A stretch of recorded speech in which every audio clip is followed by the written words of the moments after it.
So, you're coming to the end of your fast. You're on the last day of your fast. Congratulations. I'm going to talk to you about how to correctly end a biblical fast. I'm Pastor Steve.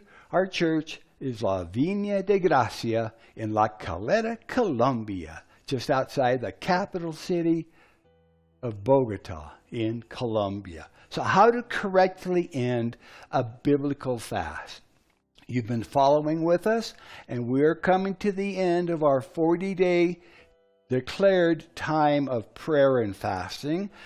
Our campaign is called Declaring War in the Heavenlies and Victory on the Earth.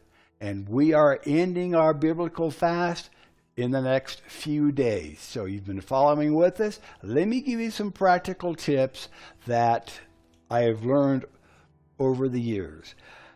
It doesn't matter if you did a 3-day fast or a 7-day fast or a 14 or a 21-day fast, or even if you did a 40-day fast. Now is the time to end the fast and to rejoice and to celebrate.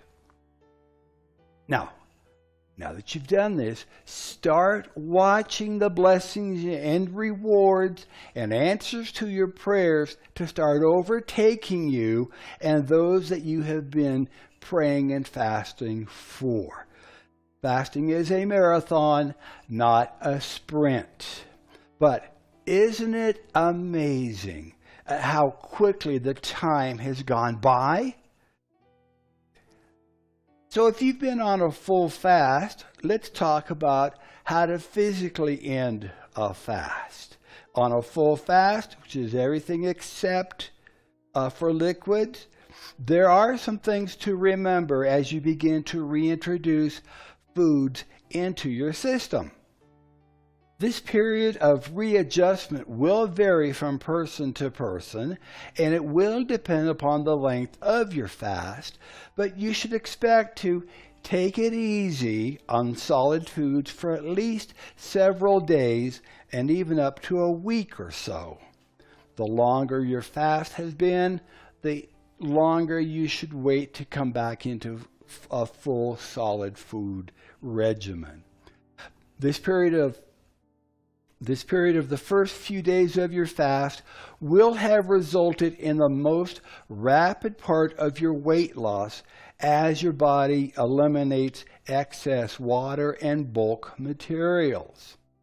You have probably lost between half to 3/4 of a pound per day while on your fast. So a 14-day fast normally results in weight loss between 10 and 14 pounds, and a 21-day fast may have resulted in a weight loss of 15 to 20 pounds. And there are very few of us that could not afford to lose 15 to 20 pounds, if we're being honest. You should expect to gain back between 5 and 10 pounds over the next week or so, maybe next 2 weeks, and by carefully monitoring your caloric intake, you can maintain a healthy body weight once again. Your stomach has been slowly shrinking, and by the end of your fast, the stomach's capacity is not as large as it was before you started. You might be surprised to find that it does not take a lot of food to fill it up. In fact, you might find that your pre-fast grazing habits and emotional feeding no longer exists. So why reintroduce bad habits now that you've completed your fast? The organs in your body that are usually involved in processing and digesting the food have taken a rest and will wake up gradually as you begin to eat solid foods once again. So when you break your fast, be careful with how much you eat, what you eat, and how you eat it. Give your stomach and organs time to return to normal size and to wake up fully. Now, when breaking a fast, now is the time to really change your pre-fast normal types of food, and you should consider eating healthier. I will usually start off with fruits and juices, preferably fresh squeezed. And just remember that for the first 24 to 48 hours, you might experience a bit of diarrhea, and the juices will pass through your system quickly at first. Be prepared and plan ahead. This is another excellent reason not to splurge and start eating solid foods right away. Try drinking the juices and eating the fruits and vegetables every 3 to 4 hours, which allows your system to readjust more easily. Yogurt can be introduced fairly early on after breaking your fast.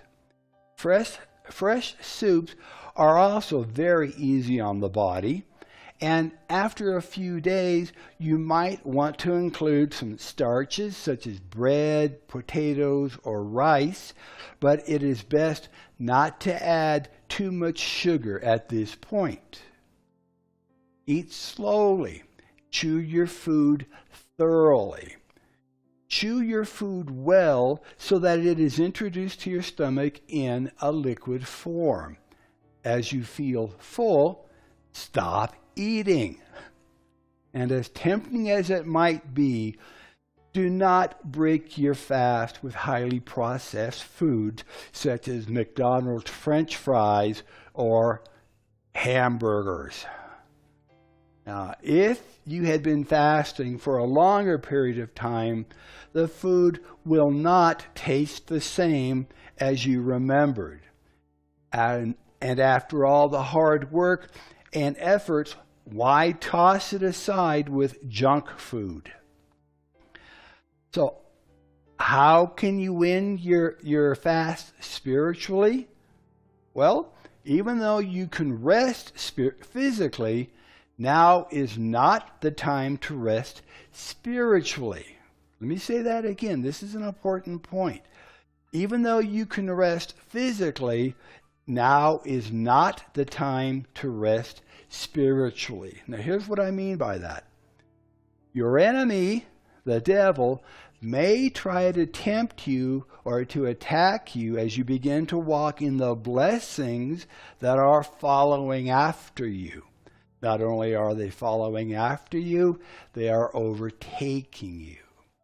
James chapter 4, 7 and 8 instructs us to submit yourselves therefore to God. Resist the devil and he will flee from you. Draw nigh to God and God will draw nigh to you. Even Jesus, after his 40 days of fasting and prayer time in the wilderness, he was tempted by Satan. And you can read that in Matthew chapter 4, Mark chapter 1, and Luke chapter 10. In other words, you should expect to be tested in your faith and resolve.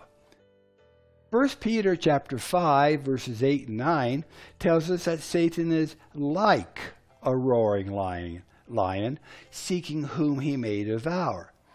But remember, Satan is only like a roaring lion, and in reality has lost power over your life as a result of your fast. Throughout your fast, you have been consecrating your life and focusing on the things of Jesus. And your spiritual ears have become more alert and sensitive to hearing and responding to the voice of the Holy Spirit. Now you are alerted to even the smallest of sins and disobedience in your life that will grieve the Lord and that will try to keep you away from his presence. Satan will try to convince you that Now you're spiritually mature. You have arrived. That it would be okay for you to go back to those areas of disobedience and sin.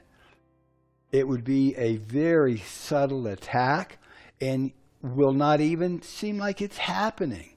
But be alert. Be disciplined and be intentional in your pursuit of the Lord.